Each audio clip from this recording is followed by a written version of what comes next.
बिस्मिल्लाहिर्रहमानिर्रहीम। अस्सलाम वालेकुम व्यूअर्स, उम्मीद है कि आप सब खैरियत से होंगे। हेल्थ स्पार्क चैनल में आपको एक दफ़ा फिर खुश आमदीद। व्यूअर्स, अगर आपने मेरे चैनल को सब्सक्राइब नहीं किया तो प्लीज़ इसको सब्सक्राइब करें और बेल आइकन को ज़रूर दबाएं। चलिए, आज जो मैं नई वीडियो आपके लिए लेके आई हूँ उसकी तरफ। ये वीडियो रिंकल्स के मुतालिक, झुर्रियाँ जो वक्त से पहले आ जाती हैं, ये एंटी एजिंग सीरम है या एंटी रिंकल सीरम है। ठीक है, उसके लिए जो चीज़ें हैं वो एक जेल तैयार होना है। उसके लिए ये गुड़हल के फूल हैं, इसको विस्कस फ्लावर भी कहते हैं। ये आपको 10 से 12 चाहिए। ठीक है, और ये अलसी है। अलसी भी आपने 2 टेबलस्पून लेनी है। इसका ऊपर वाला जो शेल होता है उसको थोड़ा सा आपने ड्राई रोस्ट कर लेना है।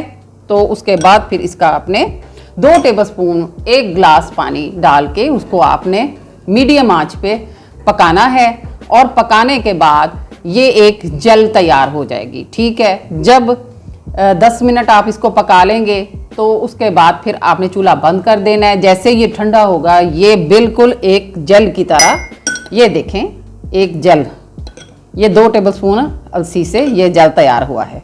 ठीक है, जो ये विस्कस फ्लावर हैं या ये गुड़हल के फूल हैं, अल्लाह ताला ने इसमें भी एक जेल रखा है जो स्किन के लिए बहुत मुफीद है।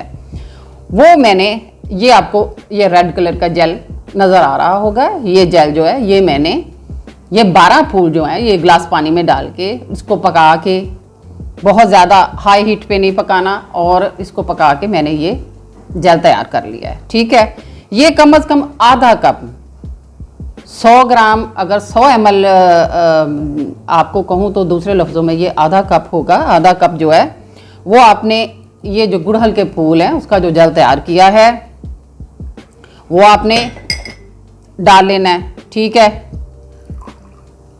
उसके बाद आपने ये जो जेल तैयार किया है अलसी का, ठीक है, ये पूरा जेल आपने इसमें डाल देना है। ठीक है, उसके बाद इसको अच्छी तरह आपने मिक्स करना है।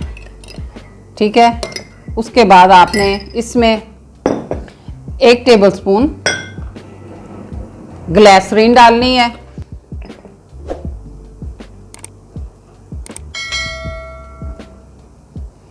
और 1 टेबलस्पून ही आपने इसमें बादाम का तेल या जैतून का तेल या नारियल का तेल, ठीक है, कोई भी ऑयल जो है ना वो आप इसमें जो आपको अवेलेबल हो, आपको दस्तयाब हो आपके पास, वो आपने इसमें डाल लेना है। ठीक है, डालने के बाद आपने इसको अच्छी तरह मिक्स करना है। अच्छी तरह मिक्स करने के बाद आपने इस तरह की बोतल में इसको डाल लेना है। ठीक है, फिर उसके बाद आपने इसको फ्रिज में रख देना है। जब भी रात को आपने इसको इस्तेमाल करना है, अच्छी तरह इसको शेक करके आपने, खूब अच्छी तरह शेक करके आपने इसको हिला के अच्छी तरह, फिर आपने इसको अपनी स्किन पे अप्लाई करना है। इंशाल्लाह व्यूअर्स, ये इतनी मुफीद चीज़ है, इतना मुफीद ये सीरम तैयार हुआ है कि जब रात को आप लगाएंगे इसको तो इंशाल्लाह ये दिनों में आपके रिंकल ख़त्म करके आपकी स्किन को बिल्कुल बेबी सॉफ्ट स्किन कर देगा। ठीक है व्यूअर्स, इस सीरम को आप बनाएं, ज़रूर बनाएं और इसको इस्तेमाल करें। मुझे दुआओं में याद रखें। इंशाल्लाह व्यूअर्स, नई आने वाली वीडियो के साथ मैं आपके सामने फिर हाजिर होंगी। अल्लाह हाफिज़।